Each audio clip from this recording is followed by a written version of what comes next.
So, has anybody ever been on a camping trip before? Yeah. Anybody been on a hike outside, outdoors? Yeah, I have. Is it easy to get lost where you don't know where you're going? Yeah. No? How come, Philip? What? You never get lost? How come? What's so? There's a path. So if somebody lays a path, you can follow it. What are other things that we can use and have when we go on a journey? What's this? It's a map of the United States. So we can use maps. So we know where we're going. We can look at things on paper and follow the way. Juliet, you got another one? What else? A compass. That's right. And what does a compass do? Do you remember where it points? Yes, it points to north. A compass helps you know where north is. No matter where you're walking, where your direction is, it keeps it together. Awesome job. For those who are close, what is this picture of? Stars. For many people, at night, the best way to find their way is they use the stars to help guide them and show them the way. Now, these are great things that we can use when we're on a hike in the woods, out by ourselves, or in the wilderness. Is that the only journeys we go on in life? No, there's other decisions and things we have to make. Now, I haven't been in elementary school in a while.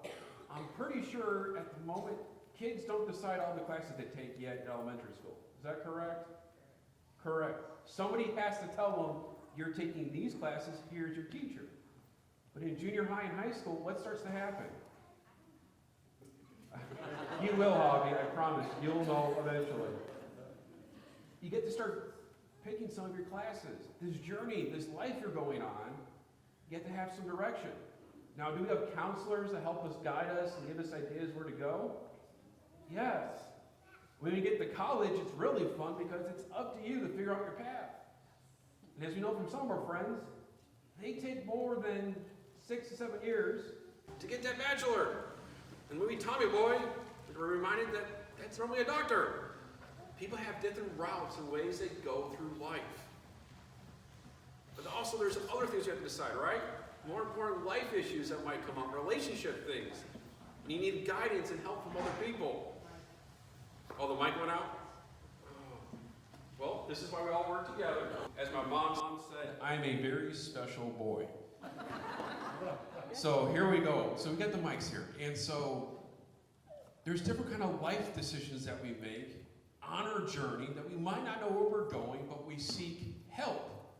And when we're traveling, do we like to ask for directions?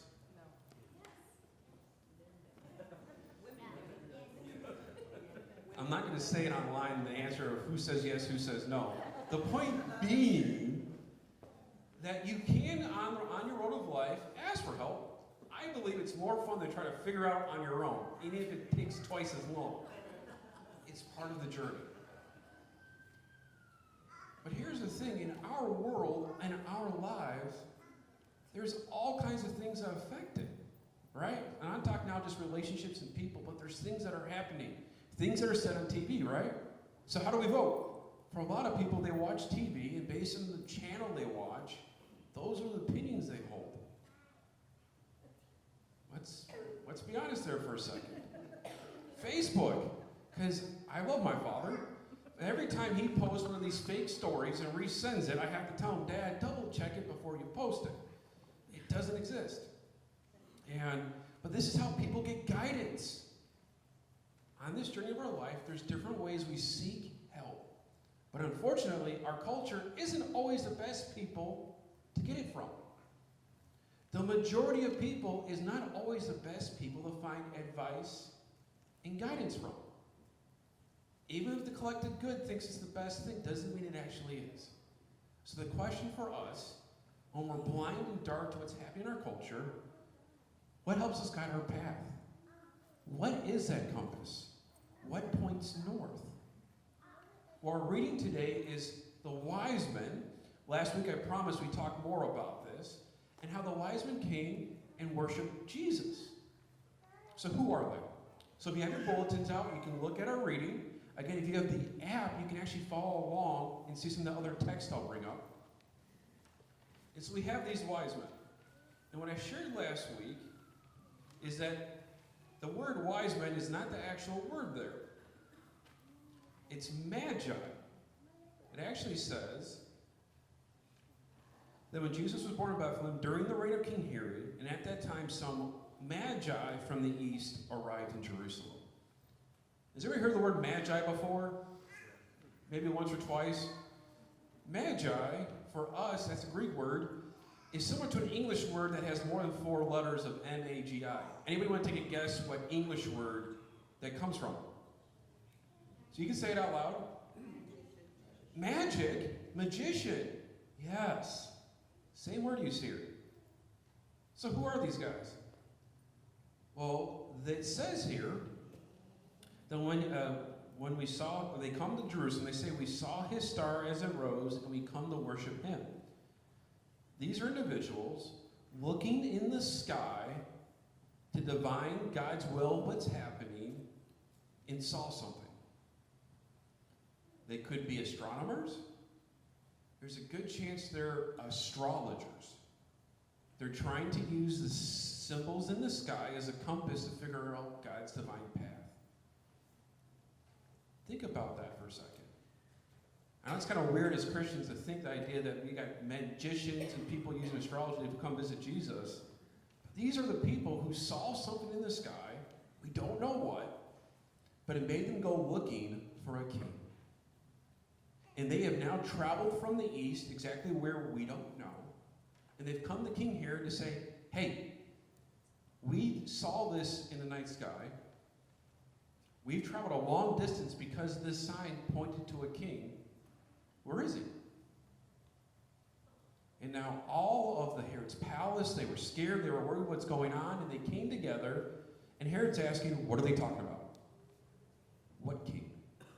And they go, well, the prophets said there'd be a Messiah, a Christ, born in Bethlehem.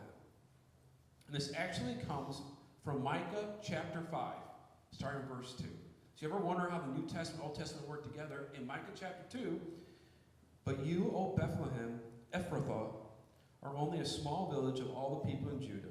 Yet a ruler of Israel, whose origins are in the distant past, will come for you on your behalf. So these magi, these wise men, wise guys, show up because of something they saw in the sky that said, you need to journey for a king. Herod and all his people are like, well, we need a guide because we don't know what's going on. So they go back to the scriptures. Well, the guide points to Bethlehem. And so then the wise men go off to Bethlehem. And what's so special with this story is somehow, some way, a star appears and really guides them to the house. We have no idea what that means. A star can be just a light. So exactly what's happening, we don't know. But something's happening, giving light for these wise men to guide them to find Jesus.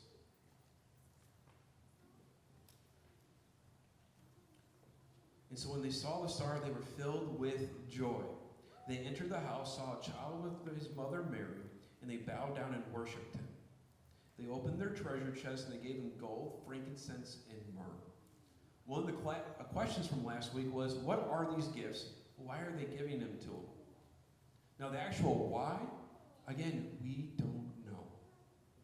But what's interesting about these gifts is gold is typically a gift you give to a king as a way of saying, I am under you, I respect you. Frankincense, a type of incense, is burned up for idol worship, for God worship. But the myrrh is a special resin. Everybody remember from last week what it was used for? Embalming for death. And again, myrrh will come up again in the Gospels when they talk about burying Jesus.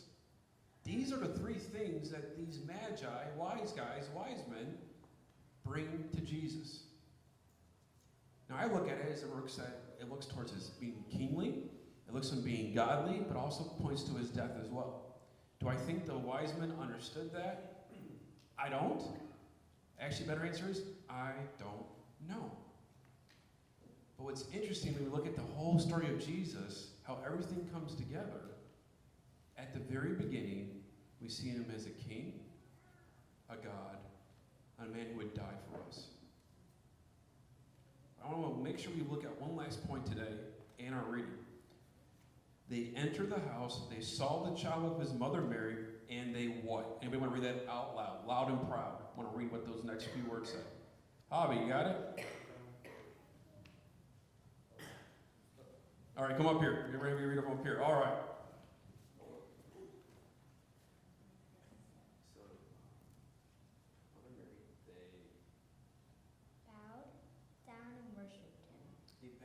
Worshipped him. Unfortunately, there'll be people who say that people didn't worship Jesus, didn't respect him and recognize him.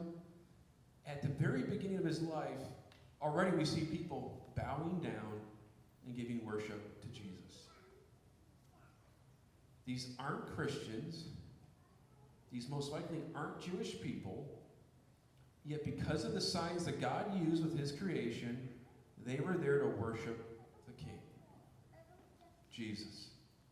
And this is a reminder for all of us in our lives and things that are going on. We're that true guide where north is, that Julia brought up with the compass. It points back to that baby Jesus. The other verses that are on the app for you to use is from John chapter 8. In this section, I'm just going to read this out loud for you. This is why we're talking about this. Jesus spoke to the people once more and said, I am the light of the world. If you follow me, you won't have to walk in darkness, because you will have the light that leads to life. In Jesus' ministry, he will go on to make a point of who he is. He is that true north like a compass. He is that star that leads the wise men. He's the one who those who follow leads to life. Now, how about you? That's some good news to hear that God actually sends that in our lives to follow and be there. Because a lot of times we ask the question, what are we supposed to do? And the answer is just follow Jesus. And we say that not just because he was a wise man, wise teacher, which can happen. We don't say that because, well, it's 2,000-year-old book, so it must be true, or don't ask questions. We share this because we believe God came down to be with us. That's the Christmas story. We believe that God lived with us, lived with his people. He loved on them. So much so that he died for them and gave his life. And as Christians, we might say that story again and again and again. But why? Because it's a story that we need to hear again and again and again. That's the story that lights the way. That's the story that guides our path. In a world full of darkness, in a world full of all kinds of obstacles that get in our way, it might be our health, it might be our family members' health, it might be somebody trying to get an education right now, trying to pass exams. It might be trying to figure out, do you have enough money to pay the bills this week or pay the rent? When these things come all around us, it's easy to get lost. And we search for other ways to guide us and to support us. We try to find true north without the actual compass. And we're reminded here today with the wise men, we're reminded today of Jesus. He is that light. When we follow him, he's the one who guides it. So my encouragement here today, here at South Lake, is that we engage, grow, and share. As we come together for worship, as we come together with all the other events, to focus on this star, Jesus, that his light, his life helps us, encourages us, guides us to a life ever after. And we do this as we meet together, we grow in that, we understand that. Because here's the thing, none of us truly get it all the time. Technically none of us will ever actually get it. But when we do this together, I'm going to just call him out because I haven't done it in a while. When I'm in a Bible study with Jim Arbin and actually says something, you're like, wow, I need to remember that for Sunday. This is what happens when we grow together. And it's great to grow. It's great to do this with the Lord. But if we're not taking time to share it with one another, we're missing the point. Because this is not a light meant to be held by us, but shared with others. So that's why I asked when we started worship today, have you talked to somebody this week just to share joy with them? My encouragement this week is to try that again. As the wise men felt joy seeing Mary, when you see someone this week, ask them, do they feel joy? How's your life today? Just ask them. You're not there to tell them anything. You're not there to try to come to South Lake. Simply just ask them, what brings joy? It'd be amazing what the light guides in that conversation. Because in the end, it's about relationships with Jesus. And we do that together as we engage, grow, and share as South Lake together. Amen.